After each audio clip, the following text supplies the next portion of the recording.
There's a sound a bird makes that most people never notice, not the loud morning song. Not the sharp alarm call when a cat moves through the yard. Something else entirely. Something quieter, almost private.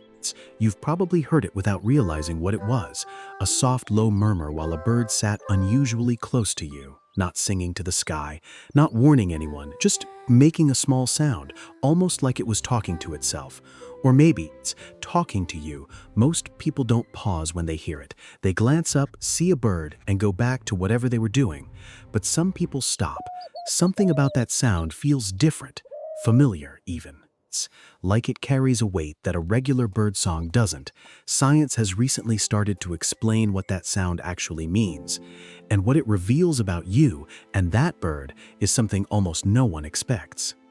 Every evening, something happens in your yard that most people never question. The birds are there, at the feeder, in the maple, pulling the last worm from the lawn before the light fades. And then, quietly, without announcement, something shifts. The yard that felt alive an hour ago feels different.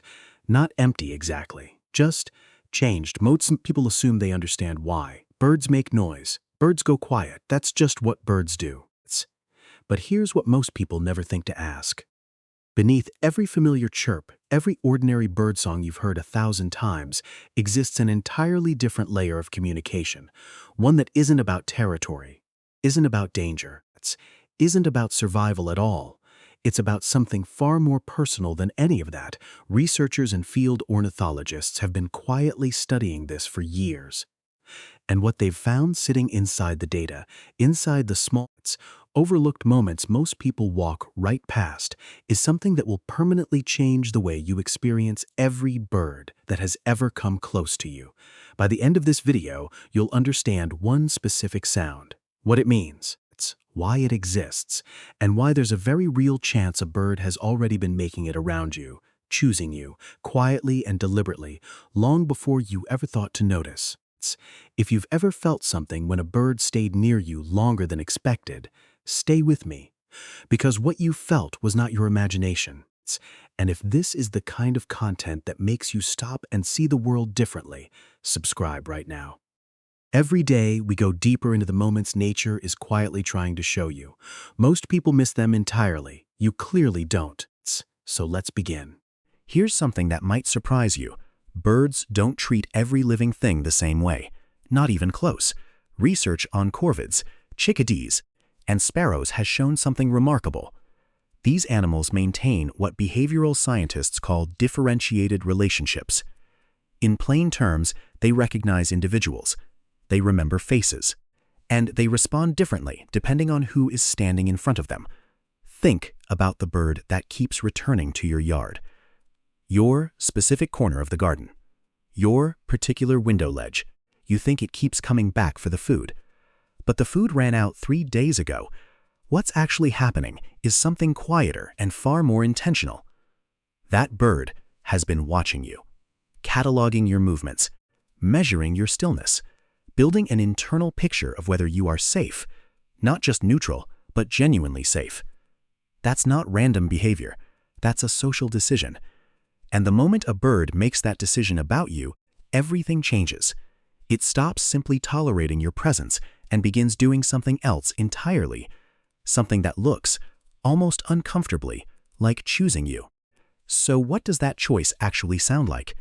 Not what you'd expect. It isn't dramatic. It isn't the full-throated morning song that fills your yard at dawn. It isn't the sharp, urgent call that scatters the flock when danger moves through. This sound is something else entirely, softer, lower, almost conversational.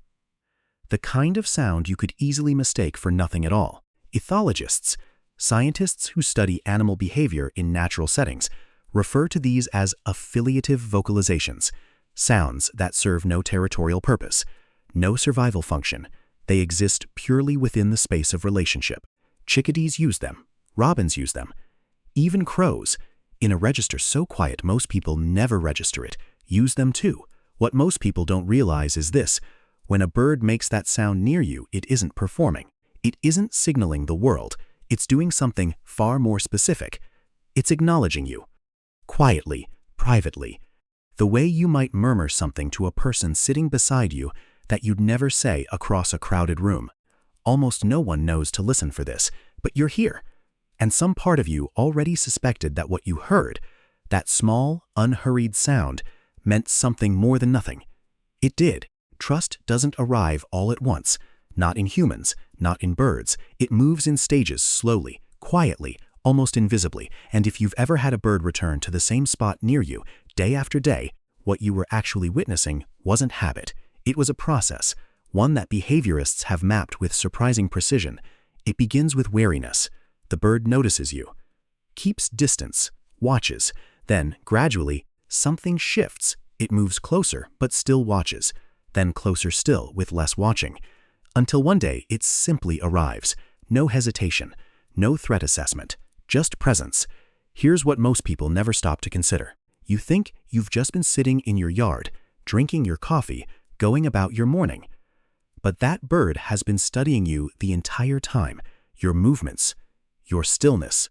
Whether you reach too fast or sit too long or make the kind of sudden gestures that signal danger, you were being evaluated, carefully, patiently, over weeks, sometimes months, of quiet observation.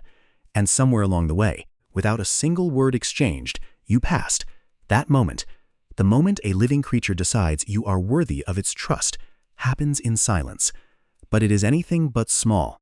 The moment it changes, there's a specific moment when everything shifts, and if you know what to look for, you'll recognize it instantly. It starts with the body. A bird that merely tolerates you keeps its chest forward, head angled, eyes tracking. It's present but guarded, always maintaining that invisible line between curiosity and escape. But a bird that has crossed into genuine trust does something different, something almost disarming. It turns its back to you. That single gesture carries more meaning than most people realize. In the animal world, turning your back to another creature is not carelessness. It's a declaration. It means, I am not afraid of what's behind me, because what's behind me is you. And then comes the sound, not the alarm, not the song, that soft, low, unhurried murmur, made not to the sky, not to the flock, but to the space between the two of you. Scientists draw a sharp distinction here between habituation, simple comfort through repetition, and affiliation, active, conscious social bonding. They are not the same thing. One is tolerance. The other is connection. You think it's just comfortable around you. But comfort and trust are not the same thing. And birds, it turns out, know the difference far better than we give them credit for. At this point, you might be wondering if this is simply beautiful thinking, a warm interpretation layered over ordinary animal behavior. And that's a fair thing to wonder, but here's where the science becomes impossible to ignore. Researchers studying affiliative bonding in birds have found something that stops you in your tracks. During moments of trusted social contact, not mating, not feeding, not survival, birds show measurable neurochemical responses. Oxytocin-related pathways activate, cortisol levels drop. The same biological markers that appear in humans during moments of genuine connection show up quietly and consistently in birds engaged in bonded relationships. What most people don't realize is that this completely reframes what you thought was happening. That bird sitting near you, making that soft sound, isn't simply calm. It is, in the most literal biological sense, experiencing something that resembles comfort in your presence, not proximity, not habit, something closer to ease. And that changes everything about how you read those ordinary backyard moments. Science has a way of arriving late to what the heart already sensed. People who spend quiet mornings with birds, who noticed that certain sound, that particular stillness, weren't imagining the connection. They were observing something real, something measurable, something that researchers are only now finding the language to describe properly. You felt it before the science confirmed it. That matters. There's one more thing the research reveals, and this one is harder to sit with. Birds notice absence, not in a vague, instinctive way, in a specific, documented, deeply unsettling way. Crows have been observed returning to locations where familiar humans once stood, long after those humans stopped appearing. Not once, repeatedly, as if checking, as if waiting for something that the rest of the world had already moved on from. Geese that lose a bonded partner show measurable behavioral changes, withdrawal, altered feeding patterns, a stillness that researchers describe with careful clinical language, but that looks, from the outside, remarkably like grief. Some songbirds fall quiet in ways that have no territorial or seasonal explanation. They simply go silent. You think when you're gone, the bird just moves on. But some birds return to an empty chair for weeks. What that tells us is something profound. If a bird carries your absence in its awareness, returns to the place where you were, notices the silence where your presence used to be, then it was holding you in its awareness all along. Not passively, actively, the way you hold someone in mind when they matter to you. This part of the video is for anyone who has ever wondered whether they were truly known by another living thing, whether their presence left any mark at all. It did. It does. Even the birds remember. So let's bring this all the way home. You now understand the science, the contact calls, the trust building, the neurochemistry, the grief. But here's what I want you to sit with for just a moment, because this is the part that actually matters. If a bird has ever made that quiet sound near you, if one has ever turned its back to you without fear, if one has returned to your yard without any obvious reason, landed closer than it needed to, stayed longer than made sense, then everything we've covered in this video wasn't abstract. It was about you, specifically, personally. You were already chosen, before you knew what it meant, before you had the language for it, before you ever thought to wonder whether a small feathered creature was capable of making that kind of quiet, deliberate decision about a human being. It was. And what strikes me most about all of this, the research, the behavior, the sounds most people walk right past, is how much it mirrors something we spend our whole lives searching for in each other.